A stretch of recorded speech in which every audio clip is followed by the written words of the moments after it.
I want you to just think for a second about, the apps you rely on every single day. Right, the stuff we all just take for granted at this point. Exactly. The software running your smartphone, your banking app, maybe the navigation system in your car. For decades now, the way that software was built has looked, well, remarkably similar across the board. It's been entirely handcrafted. Right. You have human developers sitting at keyboards, typing out line after line of logic, meticulously building a digital structure from scratch. It's this bespoke artisanal process.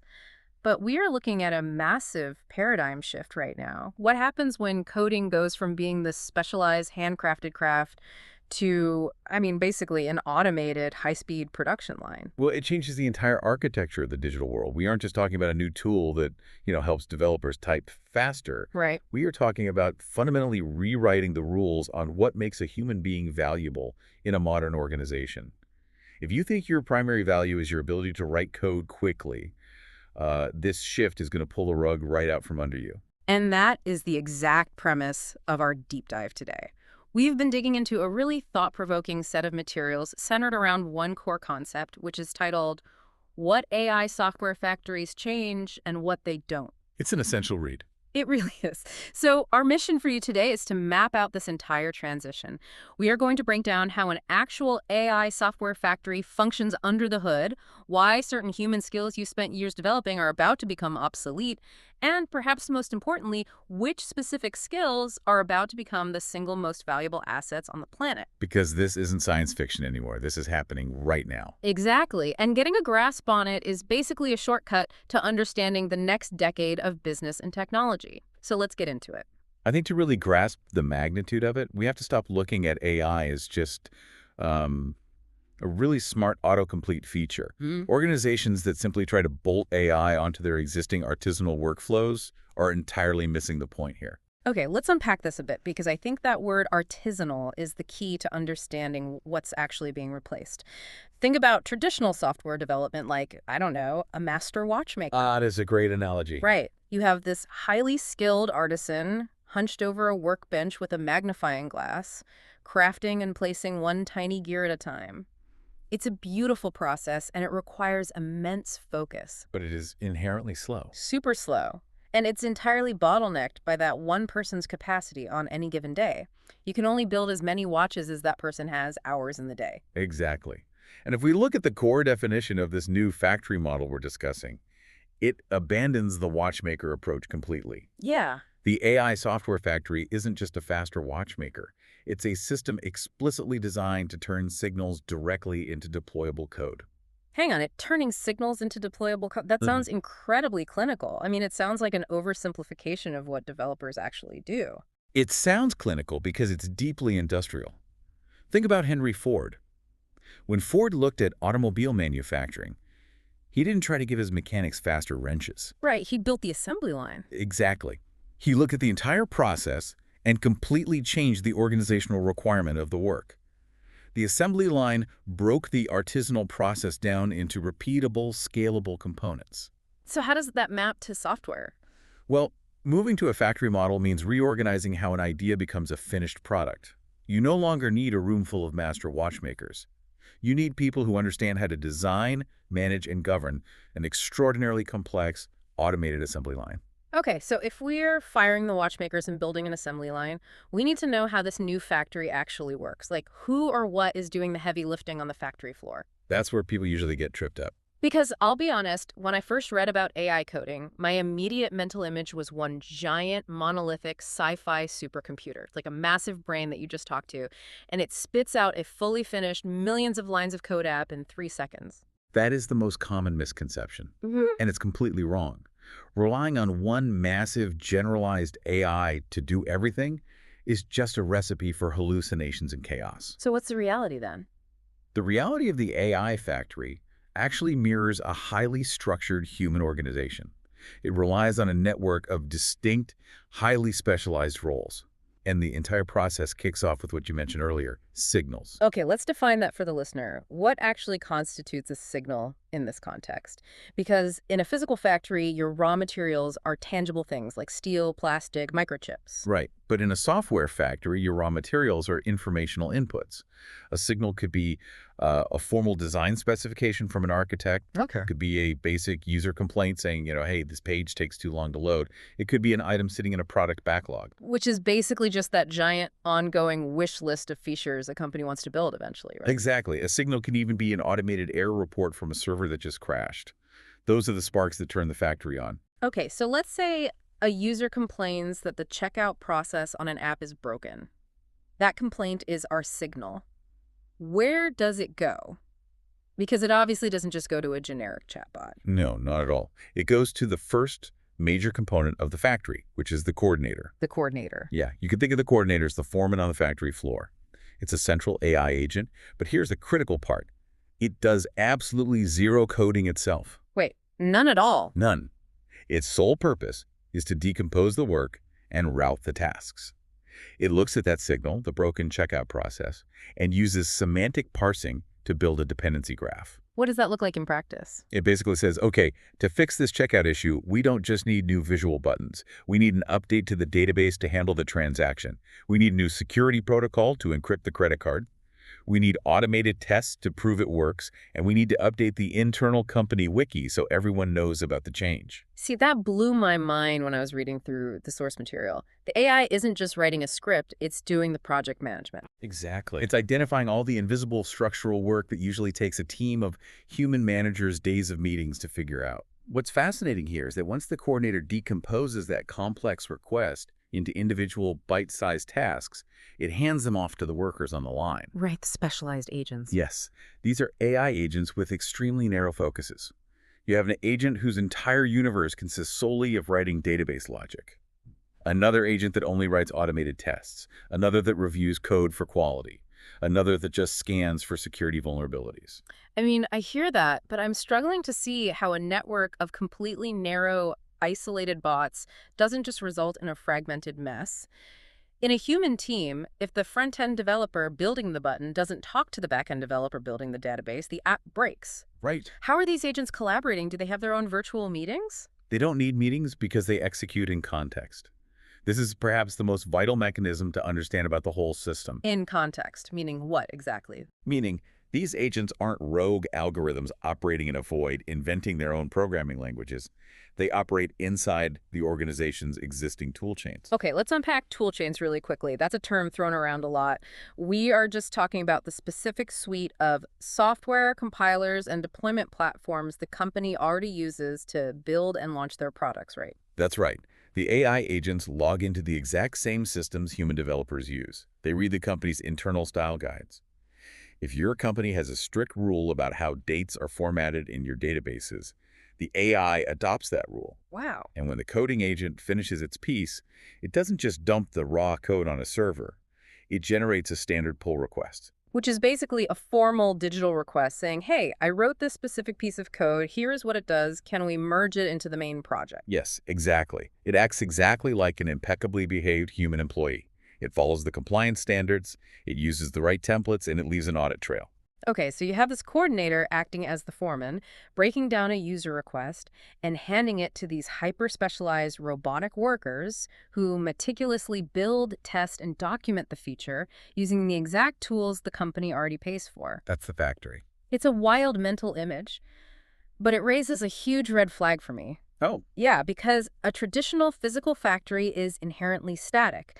An automotive assembly line is built to produce one specific model of a car. If a car rolls off the line and the doors don't latch properly, the assembly line doesn't magically learn how to fix the robotic arms on its own. Right. A team of human engineers has to shut the line down. Exactly. They have to diagnose the problem and physically re-engineer the machines.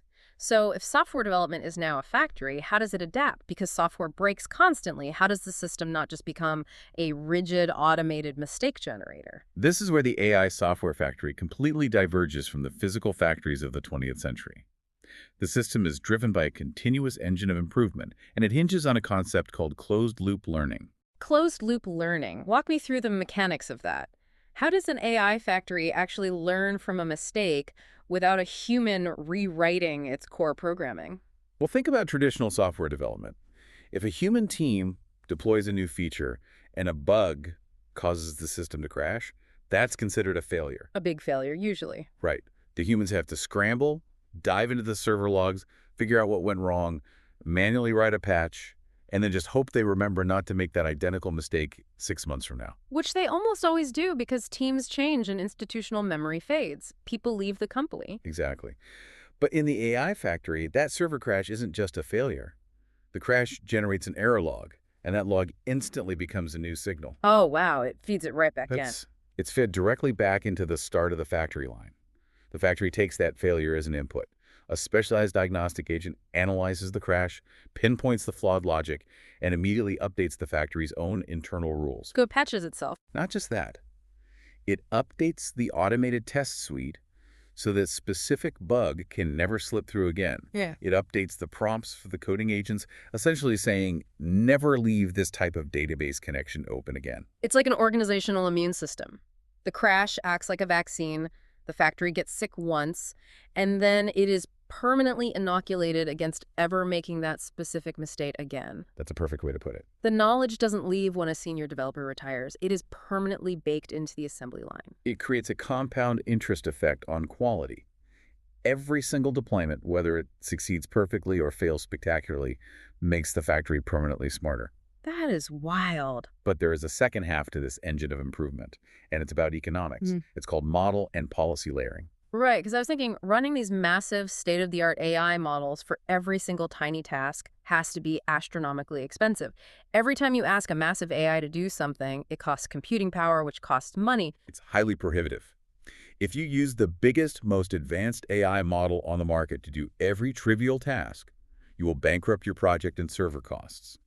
That's why the factory layers its models. Layering, how does that work? Well, different AI models have vastly different capabilities, speeds, and price points.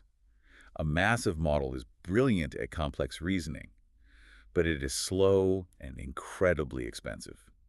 A smaller, older, or highly specialized model might be lightning fast and cost fractions of a cent, but it can only handle basic, repetitive logic. Okay, let me try an analogy here to see if I'm getting this. It's like running a corporation where you have a highly paid, brilliant corporate lawyer, and you also have a high school intern working in the mailroom. Okay, I like where this is going. If you need to draft a complex, multi-million-dollar merger contract where a single misplaced comma could destroy the company, you bring in the expensive lawyer, you use the big, expensive AI model. Yeah. But if you just need someone to sort the daily incoming mail into 3 different piles, you do not pay your corporate lawyer $1,000 an hour to do it. You have the intern do it because sorting mail is low risk and the intern is fast and cheap. That is the exact logic. The coordinator we talked about earlier acts as the manager. It routes the simple, repetitive tasks, like formatting text or generating basic boilerplate code, to the intern models. Got it. And it reserves the heavy, expensive lawyer models strictly for complex architecture decisions, deep security analysis, or strict compliance checks. This dynamic layering is the only way the factory remains economically viable at scale. So let's zoom out for a second and look at the human impact of all this. We have this machine mapped out. Signals feed a coordinator. Specialized agents do the coding and testing within the company's existing tool chains. Closed-loop learning permanently fixes mistakes. And model layering keeps the server bills from exploding. Yes. If this factory is doing the coding, the testing, the documentation, and the security checks, what is actually left for the human being sitting in the office? This is the crux of the paradigm shift. We have to clearly separate what changes from what absolutely survives. What changes is the entire mechanism of delivery. The factory achieves 3 things that human teams constantly struggle with: continuous flow, embedded quality, and shared context. Let's break down the how of those 3 because they can sound a bit like corporate buzzwords. Let's start with continuous flow. Human teams usually work in sprints, right? They plan out 2 weeks of work, assign tasks, and hope everyone finishes on time. What does continuous flow actually look like? Well, a human sprint is fundamentally a batch process, and it's full of bottlenecks. If the front-end developer gets sick, the back-end developer has to wait. The flow of work stops. Right. The AI factory doesn't sleep, it doesn't get sick, and it doesn't wait for a 2-week sprint to end. As soon as a signal enters, the code begins flowing. It is a continuous, uninterrupted stream of delivery, from idea to execution. And what about embedded quality? In a traditional setup, humans write the code, and then after the fact, they send it to a QA team or a security team to test it. Quality is an afterthought, a separate phase. Right, it's something you do at the end. Exactly. But in the factory, because you have specialized agents working in parallel, the quality is embedded. The testing agent doesn't wait for the coding agent to finish a massive project. As the coding agent writes a single function, the testing agent is simultaneously writing and running the test for that exact function. Security checks are happening keystroke by keystroke. Which leads perfectly into shared context, because for a testing agent to write a test for code that is currently being written, it has to know exactly what the coding agent is trying to achieve. Precisely. Human teams operate in silos. The security team often has no idea what the product team promised the client until the very end of the project. Yeah, that happens all the time. But in the AI factory, the overarching coordinator ensures that the documentation agent, the security agent, and the coding agent are all looking at the exact same parsed dependency graph. They share perfect, instantaneous context. But if the factory solves flow, quality, and context, that essentially means speed is solved. And that actually terrifies me a little bit. Why is that? Well, if speed is just a given, and every company on Earth can deploy flawless code at light speed, how does anyone stand out? What is the human value if I can't compete on being a fast coder? If we connect this to the bigger picture, you stand out by focusing on what doesn't change: human judgment. Judgment. Yes, the AI factory is a magnificent engine of execution, but it has zero agency.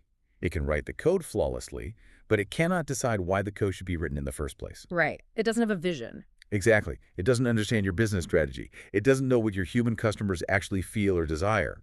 Human judgment, clarity of intent, and strategic governance have officially become the primary differentiators in the market. Speed is no longer a competitive advantage. It's the baseline just to enter the game. Judgment is how you win. So what does this all mean? It's a total identity shift. You have to stop being the person swinging the hammer and start being the architect drawing the blueprint. Exactly. But, and hear me out, that brings up a really dark flip side. If human intent is the only governor on this incredibly fast engine, what happens when the human is wrong? Because architects can draw terribly flawed blueprints. This raises an important question, and it is the absolute greatest risk of this entire era. The real danger of the AI software factory isn't that the AI wakes up and takes over the world. The real danger is what the research calls scaled assumptions. Scaled assumptions. Okay, when I was processing this, I immediately thought of a printing press. Okay, tell me more. Having an AI software factory is like possessing the world's most advanced high-speed printing press. It can print 10 million copies of a book in an hour. But if the human author wrote a catastrophic typo on the very first page, or included a deeply flawed, offensive piece of information on the master plate, the printing press doesn't know how to fix it. No, it doesn't. It doesn't pause and ask, hey, did you really mean to publish this terrible idea? It just enthusiastically guarantees that your catastrophic mistake is globally distributed before you even have a chance to sip your coffee. That is a brilliant way to frame it. The factory lacks intrinsic wisdom.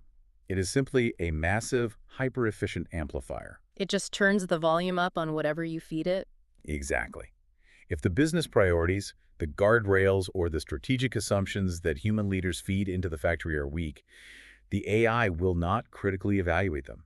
It will take your bad business strategy and reproduce it reliably, perfectly, and incredibly fast. So if a manager decides, hey, let's skip this specific user privacy check because we really want to rush this new social feature out, the factory doesn't argue. It just instantly hardwires that lack of privacy into 1,000 different microservices across your entire platform. Yes.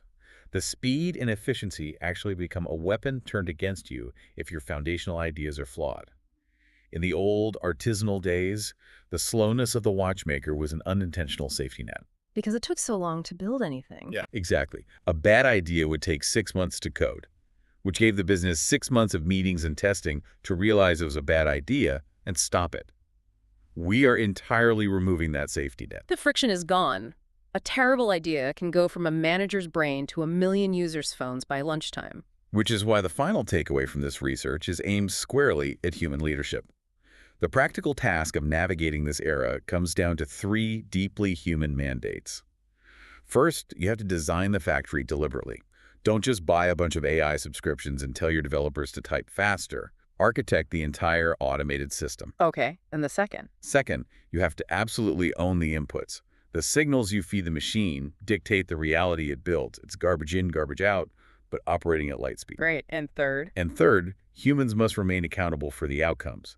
You cannot blame the algorithm if it perfectly executes your poorly conceived strategy. So, to you, the listener, whether you are a junior developer worried about your job, a product manager, or a CEO trying to steer a company, the mandate is crystal clear. You do not need to be the fastest coder in the room anymore. The machine has already beaten you at that game. That race is over. It really is. What you need to cultivate now is the clearest intent, the deepest understanding of your customer's actual problems, and the sharpest strategic judgment. Because the machine will build exactly what you tell it to build. The only limit on the quality of the software is now the quality of human thought preceding it. Which leaves us with one final, lingering thought, something I want you to really mull over as you go about your day.